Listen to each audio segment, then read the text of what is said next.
स्वयंपाकात स्वादाची जान, डीएम मसाले तुमच्या घराची शान. छत्रपती शासन महिला गृह उद्योग कबनूर इचलकरंजी घेऊन येत आहेत अस्सल परंपरेची मराठमोळी चव म्हणजेच डीएम मसाले. मटन मसाला, चिकन मसाला, धणे पावडर, गरम मसाला, बिर्याणी मसाला, तिखट चवदार मसाले आणि चटणी म्हणजेच डीएम मसाले.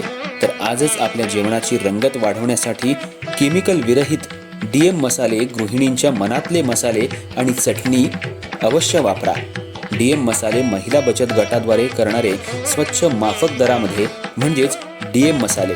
संपर्क दिव्याताई मगदूम, मोबाईल 91 30 80 22 55.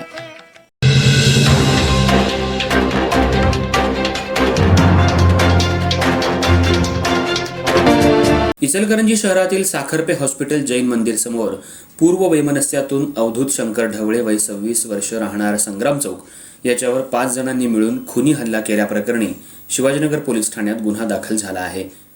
अवधूत ढवळे आणि संशयित आरोपी हे एकमेकांचे ओळखीचे असून यापूर्वी हनुमान जयंतीच्या दिवशी ढवळे याचे मित्र वेदांत लोखंडे आणि प्रणव मुळे यांचा प्रथमेश कोपर्डे याच्याशी वाद झाला होता.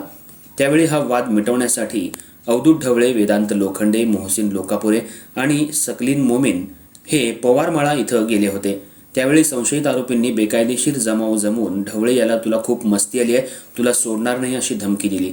त्यानंतर संशयित आरोपी प्रथमेश कोपर्डे याच्या साथीदारांनी अवधूत ढवळे याला पकडून ठेवलं आणि प्रथमेश कोपर्डे यांना हातातील लोखंडी रॉडनं आणि एडक्यानं ढवळे याच्या डोक्यावर, पाठीमागं तसंच डाव्या हातावर वार करत गंभीर जखमी केलं. या हल्ल्यात अवधूत ढवळे गंभीर जखमी झाला. त्यानंतर स्थानिकांनी त्याला आयजीएम रुग्णालयात उपचारासाठी दाखल केलं. याची माहिती मिळताच शिवाजीनगर पोलिसांनी घटनास्थळी धाव घेऊन पंचनामा केला आणि प्रथमेश शंकर कोपर्डे, विवेक साळुंखे, सागर गायकवाड, रोहित पुजारी आणि अल्तमेश सर्व राहणार पोवारमाळा इचलकरंजी यांच्यावर शिवाजीनगर पोलीस ठाण्यात खुनाचा प्रयत्न केल्याप्रकरणी गुन्हा दाखल करण्यात आलाय. पुढील तपास पोलीस उपनिरीक्षक प्रदीप जाधव करतायत.